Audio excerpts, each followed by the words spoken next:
Hi, this is Anu Arora. I'm going to talk about the concept of a healthy person in Ayurveda.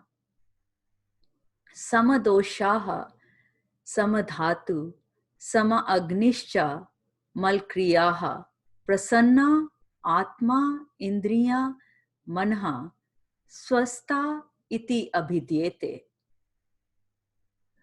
So the first sentence goes like this: Sama doshaha, sama dhatu, sama agnischa, mal kriyaaha.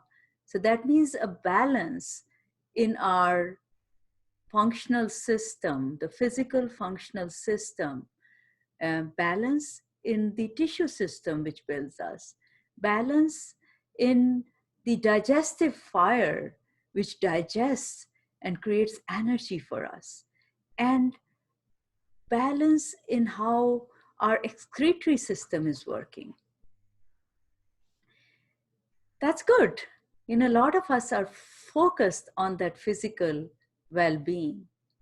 What took me by surprise in the definition of health in Ayurveda was the second sentence, which is Prasanna, atma, indriya, manaha. That is the happiness of soul, happiness of mind, and happiness of sense organs. That's what makes a healthy person, along with your functional physical being working well. Now, this part is hard in normal circumstances, but it's harder today. Yet, health is on everyone's mind. So, what is it we can do to be truly healthy, which is the happiness of the soul? And we know that sages have told us, the wise people tell us that even though there is a storm outside, we can have a calm inside, the calm interior, looking inwards. The pratyahara, the withdrawal of senses. In some ways, don't you think this is an opportunity for us to look within? Opportunity for us to slow down and consider what's important. We have a lot of time to listen to ourselves, isn't it? What's me telling me, right?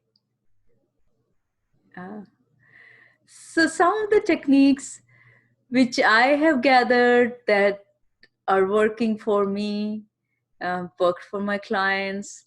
There is science and research to support that for the minds which are looking for that. What's the evidence, right? So one of them are the breathing techniques, which we always talk about. I know Sarah recently demonstrated the alternate nostril breathing, the Nadi Shodhana. Then, of course, there is deep breathing. We have Bhastrika, Kapalbhati, Brahmri, and Udgit, and of course, silence, just listening to our breath. Lots of really, really solid breathing techniques which bring us in the moment, which brings us in the present, connects us with our prana. That's the only thing we are certain about in this moment, right? That's one. The second one that works and has been a lot of research is the gratitude journal. And we've talked about that a lot too. There's research by Greater Good Science Center in Berkeley.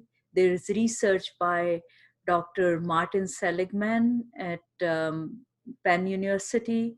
And there is a lot of evidence to suggest that when we journal every night about 3 things minimum we are grateful for and the reason why, And these can be small or big, but new ones every day.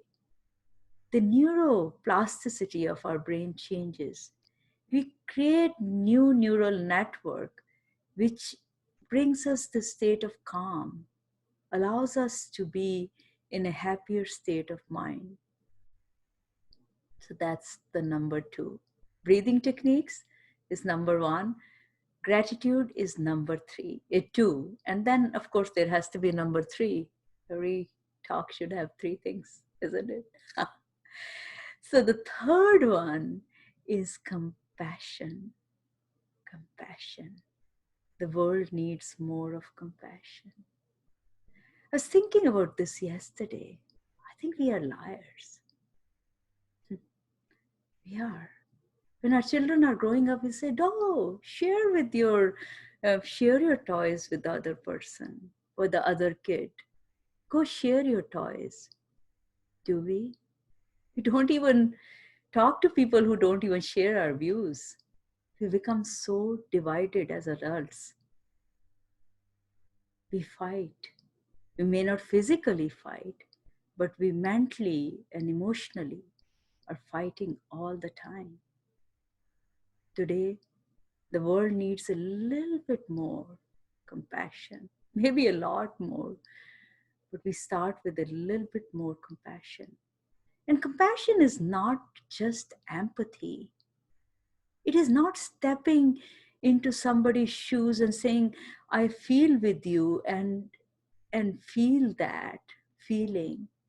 It's helping them get out of that feeling, helping them be in a state where their and yours rational and cognitive brain can work to creative problem solving, to have your prefrontal cortex engaged, this area of the brain versus the limbic and the reptilian. And just be in that state where what can I do for you? Even sometimes highlighting how is this serving you? What will serve you better?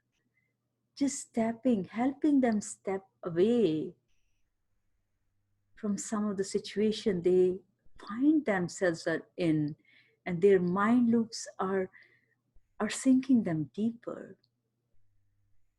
Don't go there with them, but help them get out of it. So today the invitation is for Prasanna, atma, indriya, manaha, swastha iti abhidheeyate. As we focus on being healthy during this time, Ayurveda says happiness is a large part of being healthy. Thank you. Bye bye.